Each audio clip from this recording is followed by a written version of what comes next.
Formó parte de la Ópera Nacional de México.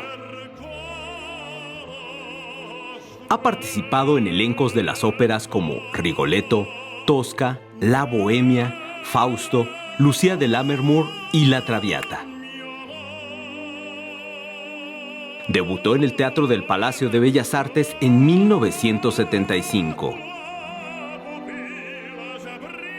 Ha sido miembro de la Ópera Nacional de Israel y del Teatro Nacional de Santo Domingo. Estudió en el Conservatorio Municipal de Bilbao. Becado en México por la Fundación Pablo Casals. Ha actuado en teatros como el de la Ópera de Bellas Artes. Se ha presentado ante personalidades como el príncipe Carlos de Inglaterra, la reina Nur de Jordania y el rey Hassan de Marruecos. Es una persona que le ha dedicado su vida al arte.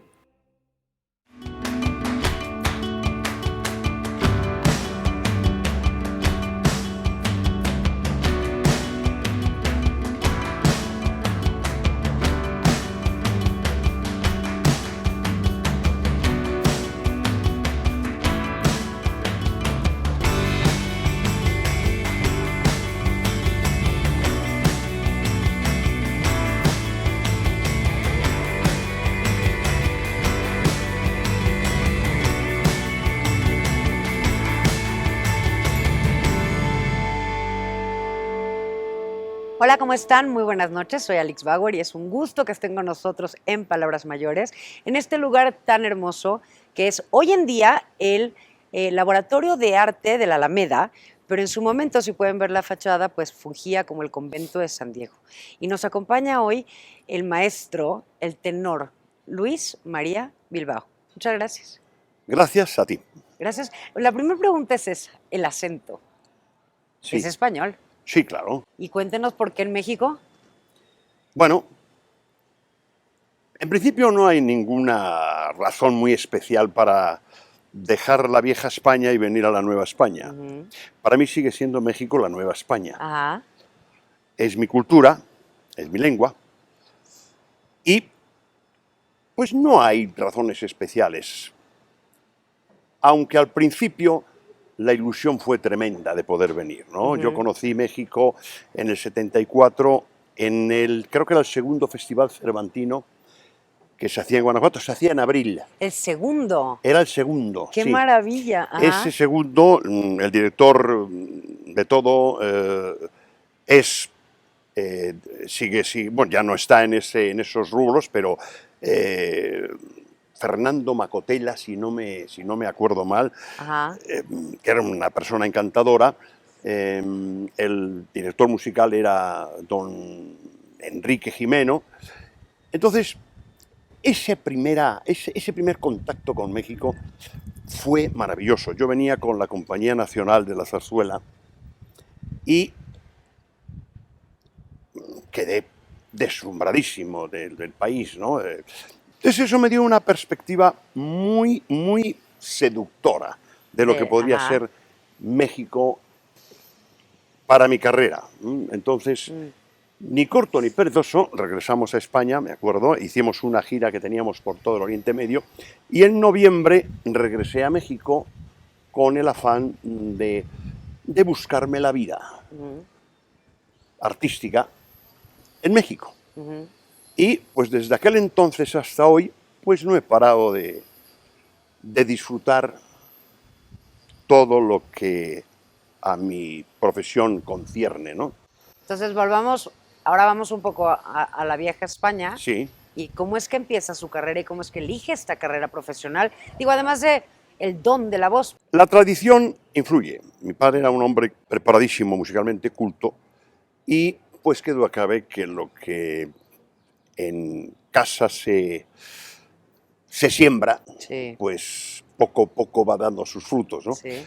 Siempre la música fue Esencial. una tendencia natural, porque nadie quiere ser artista porque qué bonito ser artista, voy a ser famoso y voy a ganar dinero. No, hay algo que Bueno, algo ya suena traes. bien así. Sí, Suena claro. bien. Es lo que Ajá. pasa ahora, que todo el mundo quiere ser artista Pero porque creen que ese es sí, ese es el resultado, ¿no? sí.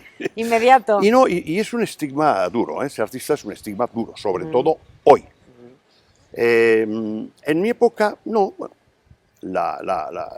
Dios me dio la facultad y pues me dio la obra también, ¿no? Entonces es cuestión de ir acrecentando el oficio, poco a poco, con constancia. Y pues yo resumiría que mi profesión se la debo a una innata condición. Sí. Yo desde que era un niño ya tenía la tendencia a expresarme cantando, desde que era muy niño. Tenía, según me cuentan algunos de los familiares que todavía me viven, pues ya con 6, 7 años ya tenía una tendencia pues a gritar, porque con esa edad no puedes Pero cantar. decir las cosas de manera Sí, histriónica, exactamente, quizá. expansivamente, Claro, ¿no? ajá. Entonces hasta me Hacerse encerraba. escuchar. Ajá. Y bueno, eso creo que es lo que pasa con todos los artistas, intérpretes del canto. Ajá. Por supuesto, el canto lírico pues es la quinta esencia del canto. Podrá haber opiniones al respecto, muy respetables, pero si tienes la facultad de cantar, poco a poco vas buscando la máxima expresividad que te puede dar el canto. Y la máxima expresividad que te puede dar el canto, pues es el teatro, Ajá. es la ópera, es el canto lírico. Entonces, pues si estás dotado de sensibilidad, te vas acercando a ese mundo fascinante, difícil, pero fascinante. ¿Por qué es fascinante y a la vez tan difícil? Porque es difícil para quien incursiona en ese ámbito y es difícil también para el público. Hay un público que es bastante selecto. Es como, es decir, yo siento que en la ópera no hay medias tintas. Hay a quien le gusta y a quien no le gusta. Exactamente. No hay, bueno, voy un ratito Sí. y me A gustan ver dos qué pasa. canciones, exacto, dos canciones A segundo acto me salgo, de ¿no? una ópera de 3 horas. Tienes toda la razón. No creo que sea esencialmente elitista, porque hay otros pueblos donde la ópera la goza todo el mundo, sin necesidad de que haya cierta exclusividad en tu cultura. No, es una sensibilidad natural. Si tienes una sensibilidad natural hacia los sonidos, poco a poco pues vas adentrándote. Si tienes también la inquietud intelectual de decir, bueno, ¿esto qué es? ¿No? Vamos a ver qué es esto. ¿De qué se trata esto? Bueno, un día vas al teatro y posiblemente te aburras, vas 3 días más y te sigas aburriendo. Pero a lo mejor llega el 4.º día que dices, caray, ves un artista que te hace creíble el personaje. Claro. Exactamente. Porque una de las cosas que tiene en desventaja la ópera es que muchos de los intérpretes tienen voces extraordinarias, nadie lo pone en duda, y son muy valorados y cotizados por eso, pero ese prurito de incomodidad que en muchos espectadores crea, posiblemente sea porque no hacen creíble los personajes. Porque no logran transmitir. Exactamente. Que además otra cosa, uno generalmente cuando va a una obra de teatro, pues la obra de teatro está montada en el idioma que uno habla. Exactamente. Y la ópera no. No. Entonces uno además va a sentarse 3 horas posiblemente a escuchar toda una trama en alemán que no le entiendes ni al gracias, buenas tardes. Y es esta impresión justo de lo que está diciendo, de que el artista transmite los sentimientos. Porque si además se encuentra la frontera y la barrera del lenguaje, es que si no logra transmitir lo que está pasando. Así es. Aunque normalmente la música, por lo menos en la ópera italiana y en la ópera francesa, la música en sí misma ya lleva toda una serie de situaciones escénicas fácilmente reconocibles, ¿no? Los autores, los grandes compositores tenían siempre muy en cuenta ese tipo de cosas, ¿no? Hasta en la manera de tonalizar determinados pasajes, ellos ya concebían qué tipo de tonalidad puede dar un determinado tipo de sensación o de emoción. Eso obviamente está cubierto. Por lo demás, hay mucho prejuicio con el respecto a la espectador. No hay nunca la sencillez ni la humildad de acercarse al arte con la mente serena, sosegada. Ya va uno prejuiciado, ¿no? Que la ópera es elitista. Todo lo que es bueno normalmente es elitista. O todo lo que uno no lo entiende. No Porque necesariamente. supongo que esto se volvió, ¿no? Tan de manera que poca gente lo iba a ver, que entonces se consideró elitista, pero no es que fuera de inicio. Bueno, yo prefiero un elitismo espiritual, Ajá. obviamente, no un elitismo social. Ajá. No. En Italia la ópera es un arte popular. Para todo el mundo.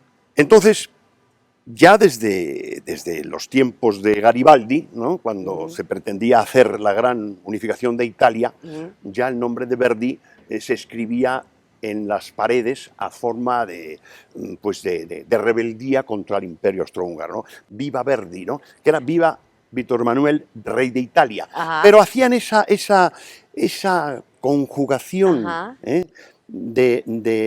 pues no sé, de matices quedaba un poco a cubierto el acto revolucionario. Sí. Y podían seguirse expresando. Y tenía mucha de la lógica, música de Verdi se convirtió en himnos verdaderamente nacionales, como la famosa Pira del Trovador, que era un himno de rebeldía, radical contra el imperio austrohúngaro. Es decir, el pueblo italiano siempre ha tenido la ópera como muy algo cercana. muy, muy de su cultura. Y ellos la inventaron. Ajá. Y de alguna manera la cultivan exquisitamente. ¿Qué fue lo que le gustó de la ópera? De involucrarse en cada una de ellas, de conocer la historia, de poder interpretar el papel, porque no nada más es cantarlo, entonces es poderlo transmitir. Sí, y poderlo interpretar. Eso es lo que decían los grandes autores cuando tenían que escuchar las audiciones de sus intérpretes, decían interpreta. Interpreta es lo que más importa. Bueno, yo no me las voy a dar de intelectual, no me interesa nunca nada el trama, no. Me interesa el sonido, sí. me interesa la melodía Ajá. y me interesa la expansividad vocal. Que haga felices a los demás no me importa, me hace feliz a mí. El estar dando lo máximo de tu potencialidad vocal es una sensación que no la puedo transmitir, solamente la puede sentir el que lo hace. Sí. Pero es una sensación como de volar. Sí. Cuando la voz adquiere ese timbre poderoso, esa magnífica presencia en todo el recinto, eso, el primero que lo goza es el intérprete. Ajá. Y con eso me basta. Pero es un logro. Sí, finalmente, por supuesto, claro, es una dedicación. Ajá. Es toda una vida dedicada a eso, dedicada al sonido. Aunque, excuso decirte que yo incluso te tengo aquí preparados, te los voy a regalar 3 discos de música popular, en la cual, no ahora, incursioné desde hace muchísimos años, ¿no? Y me sigue gustando muchísimo la música popular, y concretamente la música popular mexicana, ¿no?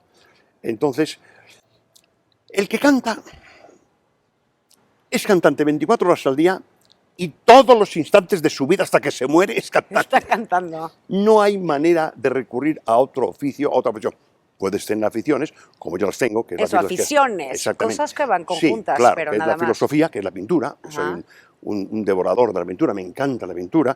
En fin, busco eso que llaman ahora calidad de vida, ¿no? Bueno, ¿qué calidad de vida? Lo que como, mis amigos, que leo, que escucho, eso es calidad de vida. Bueno, ya llegamos justo y precisamente a las palabras mayores, que vamos a hacer una pequeña pausa y nos vamos a adentrar en ellas, porque hay que conocer además más de la música, más de la voz, pero más también de la persona, el Luis María Bilbao. Regresamos en un momento.